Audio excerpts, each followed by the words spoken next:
শুভ নববর্ষের প্রীতি শুভেচ্ছা ও অভিনন্দন জানিয়ে শুরু করতে চলেছি আজকের আমাদের এই ভিডিও, যার প্রথমেই আমরা জানিয়ে নেব welcome again to our channel, যেটি হলো Angel school of learning, the name of success.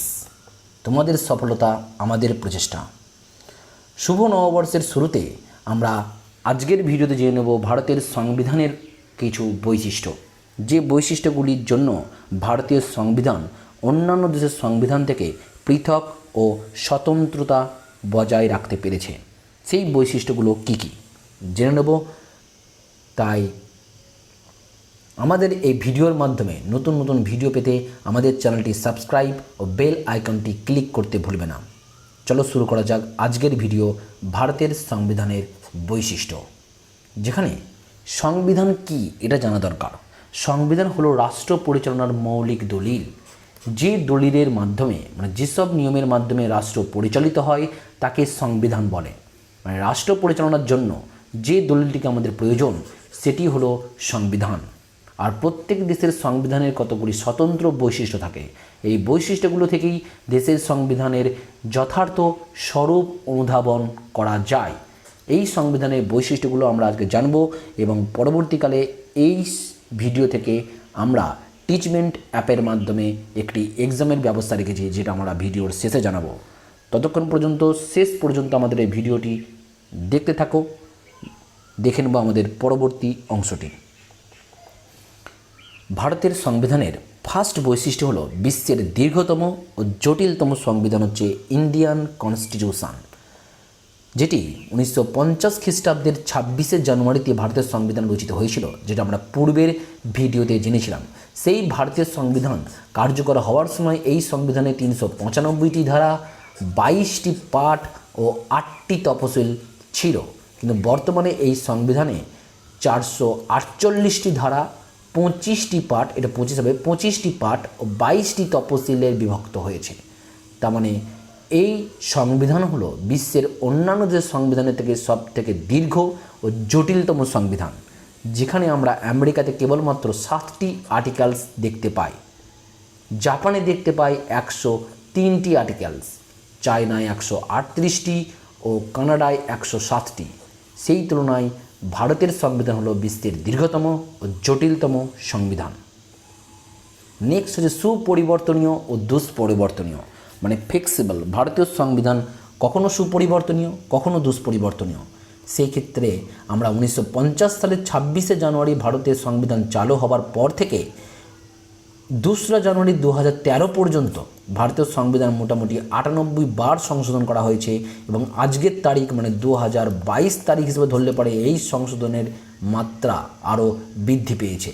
তার আমাদের বিষয় ছিল সুপরিবর্তনীয়, ভারতীয় সংবিধান যে 1950 সালের 26শে জানুয়ারি সংবিধান চালু হয় তারপর থেকে ভারতে অনেকবার এই সংবিধানকে পরিবর্তন করা গেছে। অর্থাৎ ভারতীয় সংবিধান অবশ্যই সুপরিবর্তনীয়, না হলে এটি এতবার পরিবর্তন করা যেত না। কিন্তু অন্যদিকে সংবিধানে কোনো ধারা পরিবর্তন করতে হলে আইনসভার উচ্চকক্ষ অর্থাৎ রাজ্যসভার আইনসভার উচ্চকক্ষ ও নিম্নকক্ষের রাজ্যসভা ও লোকসভার 2/3 সদস্যের 3 ভাগের 2 ভাগ সদস্যদের সম্মতির প্রয়োজন, যার মাধ্যমে আমরা সংশোধনী প্রস্তাব উত্থাপন করতে পারবো এবং 4 ভাগের 3 ভাগ সদস্যদের দ্বারা তা গৃহীত হতে হবে। তবে সেই ধারাটিকে আমরা পরিবর্তন করতে পারবো, 2/3 সদস্যের দ্বারা মনোনীত হতে হবে প্রস্তাবটি এবং 4/3 সদস্যের দ্বারা তা গৃহীত হতে হবে। তাহলে এই দিক থেকে যদি আমরা বিচার করি তাহলে ভারতীয় সংবিধান পরিবর্তন করা অত্যন্ত দুষ্পরিবর্তনীয়। তাই ভারতীয় সংবিধানের এই ফ্লেক্সিবিলিটির দিক থেকে বিচার করলে ভারতীয় সংবিধান সুপরিবর্তনীয় ও দুষ্পরিবর্তনীয় দুটোই আমরা দেখতে পাই। নেক্সট হচ্ছে যুক্তরাষ্ট্রীয় কাঠামো। কিন্তু ভারতবর্ষকে সংবিধানে কোনো জায়গাতেই যুক্তরাষ্ট্র বলে উল্লেখ করা হয়নি, যেমন আমেরিকাকে উল্লেখ করা হয়েছে। ভারতকে কেবল বলা হয়েছে রাজ্যসমূহের সমষ্টি বা রাজ্যসমূহ, অর্থাৎ ইউনিয়ন অফ স্টেট। তাহলে ভারতে যুক্তরাষ্ট্রীয় কাঠামো কোথা থেকে এলো? ভারতে সংবিধানে 3টে তালিকা রয়েছে, যেমন কেন্দ্রীয় তালিকা, রাজ্য তালিকা ও যুগ্ম তালিকা। ক্ষমতাকে 3টে তালিকায় বিভক্ত করা হয়েছে, যেটা আমরা পূর্বে সংবিধান সম্পর্কিত পার্ট 2-এ জেনেছিলাম। এই 3টে তালিকার মাধ্যমে যুক্তরাষ্ট্রীয় কাঠামোয় যেমন শাসন ক্ষমতাকে বিভাজন করা হয়, ভারতেও সেরকম ক্ষমতাকে বিভাজন করা হয়েছে। তাই ভারতীয় সংবিধানের অনুযায়ী ভারতীয় সংবিধানকে যুক্তরাষ্ট্রীয় কাঠামো আমরা বলতে পারি। সেক্ষেত্রে কেন্দ্রীয় তালিকায় রয়েছে 97টি বিষয়, যেমন প্রতিরক্ষা, পররাষ্ট্র বিষয়, মুদ্রা ও যোগাযোগ ব্যবস্থা সম্বন্ধিত 97টি কেন্দ্র সরকারের হাতে রয়েছে। একে বলে কেন্দ্রীয় তালিকা। ঠিক তেমনই রাজ্যগুলির আভ্যন্তরীণ প্রশাসন, স্থায়িত্ব শাসন প্রভৃতি মোট 66টি বিষয় সম্পর্কে ভার দেওয়া হয়েছে রাজ্যগুলির উপর। একে বলে রাজ্য তালিকা। এবং বিচার ব্যবস্থা, সংবাদপত্র, বিদ্যুৎ, শিক্ষা, স্বাস্থ্য, কৃষি, সেচ এরকম 47টি বিষয় কেন্দ্র ও রাজ্য সরকার আইন প্রণয়ন করতে পারে। একে বলে যুগ্ম তালিকা। এক্ষেত্রে পরীক্ষায় আসতে দেখা গেছে কেন্দ্রীয় সরকারের হাতে কটি বিষয় রয়েছে কেন্দ্রীয় তালিকায়, 97টি, রাজ্য তালিকা রয়েছে 66টি ও যুগ্ম তালিকা রয়েছে 47টি। দেখে নেব আমাদের নেক্সট বৈশিষ্ট্য, যেটি হলো নাগরিকদের মৌলিক অধিকারের স্বীকৃতি। মার্কিন যুক্তরাষ্ট্রের সংবিধান অনুকরণে ভারতের নাগরিকগণ তাদের গণতান্ত্রিক অধিকার যথাযথরূপে ভোগ করতে পারেন। সেজন্য ভারতের সংবিধানে নাগরিকদের কতগুলি মৌলিক অধিকার প্রদান করা হয়েছে। যে অধিকারগুলি হলো 14 নম্বর থেকে 35 নম্বর ধারাতে বর্ণনা করা হয়েছে। তাই ভারতের মৌলিক অধিকার, নাগরিকদের মৌলিক অধিকার কোথায় উল্লেখ করা রয়েছে? 14 থেকে 35 নম্বর ধারাতে।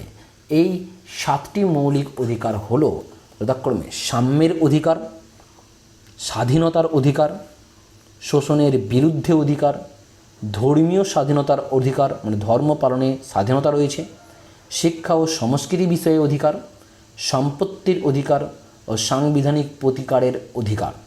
কিন্তু এক্ষেত্রে সম্পত্তির অধিকার, এই মৌলিক অধিকারটিকে 1978 খ্রিস্টাব্দের 44তম সংবিধান সংশোধনের মাধ্যমে, কততম না 44তম, 1978 খ্রিস্টাব্দের 44তম সংবিধান সংশোধনের মাধ্যমে সম্পত্তির অধিকারটিকে মৌলিক অধিকার থেকে বাদ দেওয়া হয়েছে।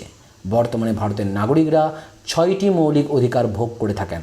অবশ্য এই অধিকারগুলি নিরঙ্কুশ নয়, মানে এখানে যে অধিকারগুলি বলা হয়েছে সেগুলি সবই নিরঙ্কুশ নয়। জরুরি অবস্থায় তা প্রয়োজনে সরকার বাতিল বা খর্ব করতে পারে। জেনে নেব নেক্সট বৈশিষ্ট্য, নির্দেশমূলক নীতি। আয়ারল্যান্ডের সংবিধান অনুকরণে, তাহলে নির্দেশমূলক নীতি কোথা থেকে নেওয়া হয়েছে না আয়ারল্যান্ডের সংবিধানের অনুকরণে। আমরা সংবিধানের কোন পার্টটি কোন অংশ থেকে নিয়েছি সেটা আমরা আমাদের পরবর্তী ভিডিওতে অবশ্যই জানব।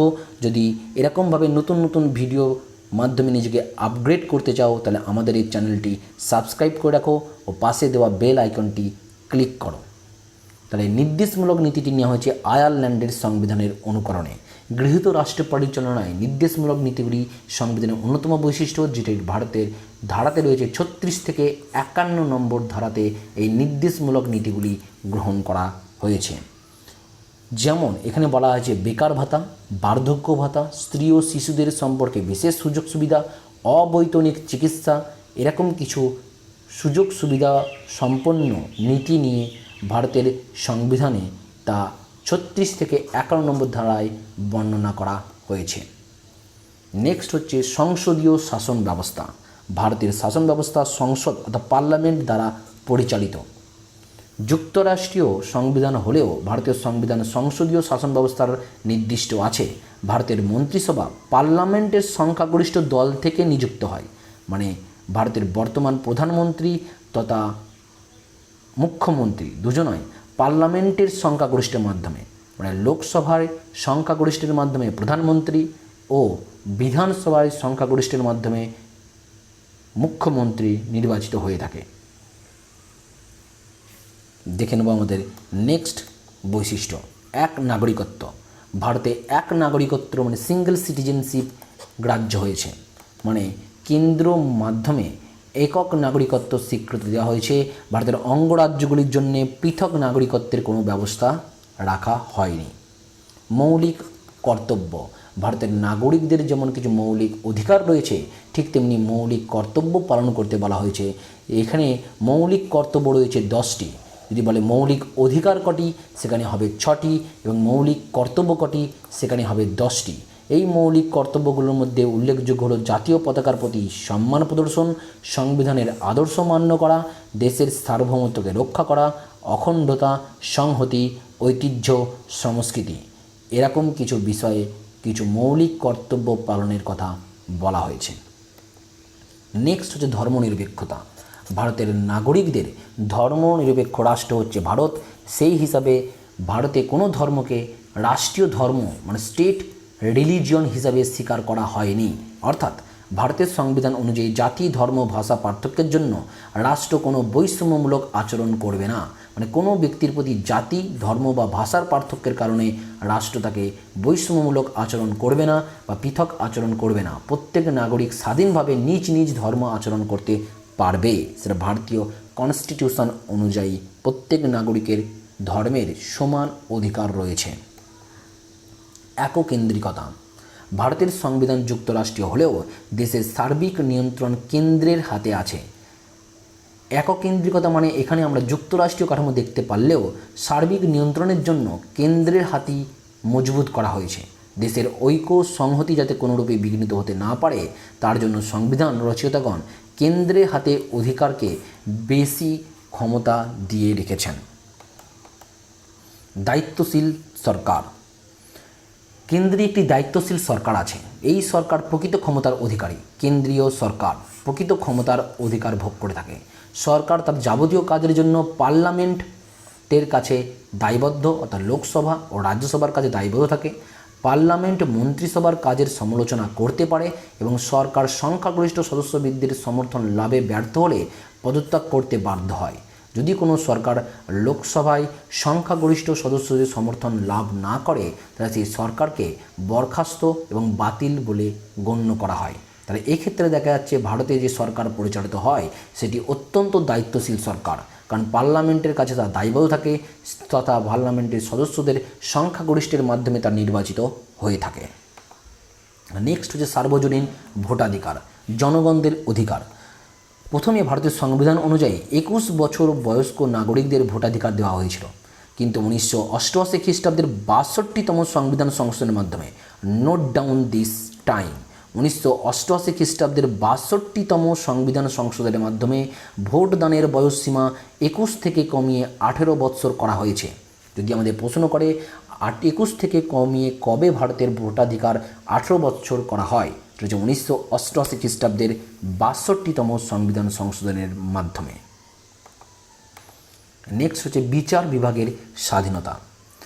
ভারত সংবিধানে বিচার বিভাগের স্বাধীনতা রক্ষায় বিশেষ ব্যবস্থা অবলম্বন করেছে।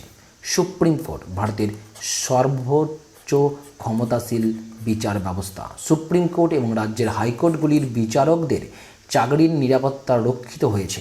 কোনো বিচারক একবার বিচারক পদে নিয়োজিত হলে শাসন বিভাগ অর্থাৎ ভারতের পার্লামেন্ট কর্তৃক তার বেতন ও ভাতা কমাতে পারবে না, এবং বিচারকদের বিরুদ্ধে যদি কোনো অভিযোগ থেকে থাকে তাহলে পার্লামেন্টের 2/3 ভোটের মাধ্যমে, পার্লামেন্টের 3/2 সদস্যের ভোটের মাধ্যমে তা গৃহীত হতে হবে, তবেই তাকে পদচ্যুত করা যাবে। এর দ্বারা প্রমাণিত হয় যে ভারতের বিচার বিভাগের একটি বিশেষ সাংবিধানিক মর্যাদা রয়েছে। শাসন বিভাগের প্রভাব থেকে বিচার বিভাগকে মুক্ত রাখার জন্যই এরকম ব্যবস্থা করা হয়েছে।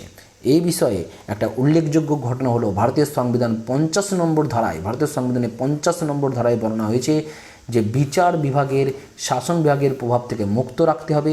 সেক্ষেত্রে রাষ্ট্রপতি, ভারতের রাষ্ট্রপতি সুপ্রিম কোর্ট ও হাইকোর্টের বিচারপতিদের নিয়োগ করতে পারলেও তাদের পদচ্যুত করতে পারবেন না। তাদের পদচ্যুত করতে গেলে পার্লামেন্টের 2/3 ভোটের দ্বারা তা সম্মত হতে হবে।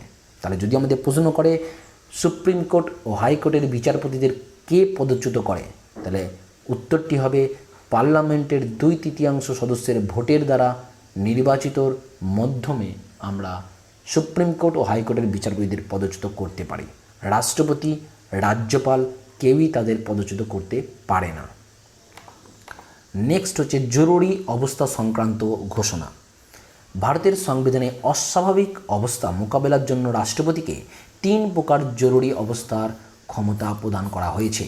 এই 3টি ক্ষমতাগুলি নোট ডাউন করবে। জাতীয় জরুরি অবস্থা, যেটা সংবিধানের 352 নম্বর ধারা রয়েছে, তাহলে 352 নম্বর ধারায় কী উল্লেখ করা রয়েছে? জাতীয় জরুরি অবস্থার কথা। ঠিক তেমনি 356 ও 365 নম্বর ধারায় বর্ণনা করা হয়েছে শাসনতান্ত্রিক অচলাবস্থার কথা। তাহলে 356 ও 365 নম্বর ধারায় উল্লেখ করা হয়েছে শাসনতান্ত্রিক অচলাবস্থা, ও আর্থিক জরুরি অবস্থা ঘোষণা করা হয়েছে সংবিধানের 360 নম্বর ধারায়। 360 নম্বর ধারায় আর্থিক জরুরি অবস্থা। এছাড়াও ভারতের সংখ্যালঘু সম্প্রদায় ও অনুন্নত সম্প্রদায়ের উন্নতির জন্য ভারতে বিশেষ ব্যবস্থা রাখা হয়েছে, যা পৃথিবীর অন্য কোনো দেশের সংবিধানে এই ব্যবস্থাটা নেই। কেবলমাত্র ভারতের সংবিধানে সংখ্যালঘু ও অনুন্নত সম্প্রদায়ের জন্য বিশেষ ব্যবস্থার কথা উল্লেখ করা হয়েছে। সেদিক থেকে ভারতীয় সংবিধানের প্রস্তাবনায় গণতন্ত্র ও সমাজতন্ত্র দুটি উল্লেখ করা হয়েছে, কারণ গণতান্ত্রিক মতে ভারতের সকল নাগরিকের সমান অধিকার থাকা উচিত, কিন্তু ভারতের বিশেষ ক্ষেত্রে উচ্চপদস্থ শ্রেণীর স্বার্থের বৈষম্যমূলক সংরক্ষণ নীতি গ্রহণ করতে পারবে। মানে সকল নাগরিক সমানভাবে গণ্য হলেও দেশের পশ্চাৎপদ শ্রেণীর স্বার্থে, দেশের যারা পশ্চাৎপদ শ্রেণী, অর্থাৎ পশ্চাৎপদ শ্রেণীর জন্য দেশ বৈষম্যমূলক সংরক্ষণ নীতি গ্রহণ করতে পারে, সেক্ষেত্রে ভারতের সমাজতান্ত্রিক আদর্শর কথা গ্রহণ করা হয়। এই জন্য ভারতে গণতান্ত্রিক ও সমাজতান্ত্রিক দুটো শব্দই যুক্ত করা হয়েছে। ভারতের সংবিধান অনুযায়ী আইনের চোখে সকলে সমান হলেও আইনসমূহ কর্তৃক সকলে সমানভাবে রক্ষিত হবে বলা হয়েছে, কিন্তু এখানে সাম্য কথাটি সার্বজনীনভাবে প্রযোজ্য হবে না। অর্থাৎ ভারতের প্রতিটি মানুষ সংরক্ষিত হবেন তাদের অবস্থান ও মর্যাদা অনুসারে, অর্থাৎ সমপর্যায়ভুক্ত প্রতিটি ব্যক্তির রাষ্ট্র কর্তৃক সমান আচরণ পাবে। আইনের চোখে সকলে সমান হলেও প্রত্যেকের ক্ষেত্রে আইন সমান আচরণ করবে না। নিজ নিজ পর্যায়ের উপর ভিত্তি করে রাষ্ট্র তাদের পদ অনুযায়ী সমান আচরণ করবে। এই কথাটি ভারতীয় কনস্টিটিউশন তথা সংবিধানে বলা হয়েছে। এরকমভাবে আমাদের ভিডিওটি যদি তোমাদের ভালো লেগে থাকে তো অবশ্যই কমেন্ট করিয়ে জানিও, এবং আগামী দিনে কোন বিষয় সম্পর্কে তোমরা ভিডিও পেতে চাও সেটিও জানিও,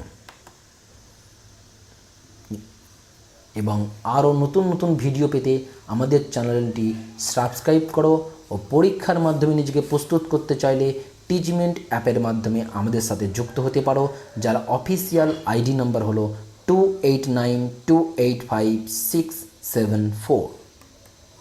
Thank you for watching our video.